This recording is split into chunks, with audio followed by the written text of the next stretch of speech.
Where is this world headed now? Only Bible prophecy can tell us, but no one has understood the Bible prophecies until very, very recently, and almost nobody even now.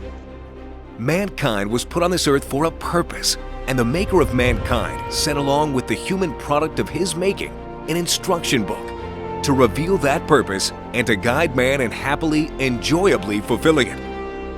About 1/3 of that instruction book is devoted to basic education, another to history, and then approximately a third, grasp this, an entire third of our Maker's revelation to mankind is devoted to prophecy, writing the history of future events before they occur.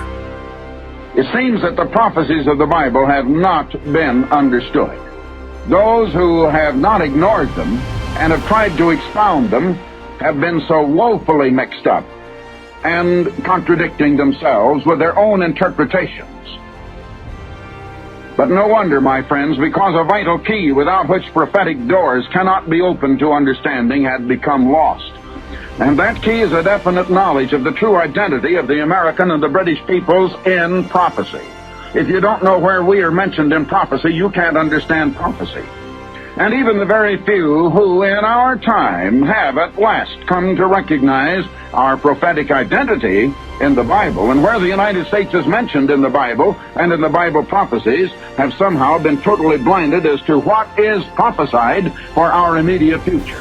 That they refuse to accept or to believe. They blind their eyes willingly, although they have the key. They won't accept the truth. Where do we find the United States and the British mentioned in the biblical prophecies? Yes, where?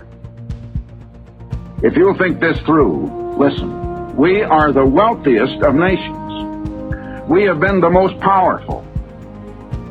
We and the British are the same family of peoples. Together we possess more than 2/3 of all the wealth and the developed resources of this whole world, of this whole round earth on which we live. All other nations combined have little more than 1/4 of the developed wealth and resources of this world out of this earth between them to divide among them.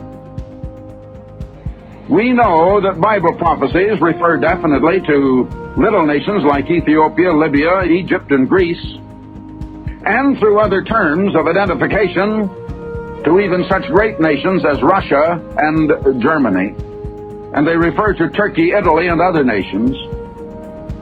Could these prophecies that fill up 1/3 of the Bible, could they ignore world-dominant Christian-professing powers like the United States and the British Commonwealth of Nations? Is it reasonable? Oh, the United States and the British Commonwealth are not ignored in biblical prophecy.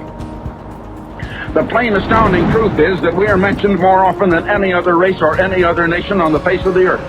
And yet our true identity has been hidden from many and only revealed to the very few, and that recently, in the comparative modern present. The plain and simple Bible story of our ancestry, of our modern prophetic identity, is the most amazing, the most astounding, and the most fascinating and interesting story that you ever read. But the all-important master key has been found. That key is knowledge of the astonishing identity of the American and British peoples in biblical prophecies.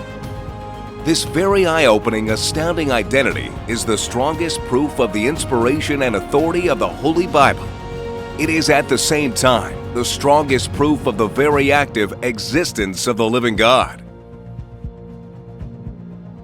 Subscribe to this channel for upcoming Herbert W. Armstrong content.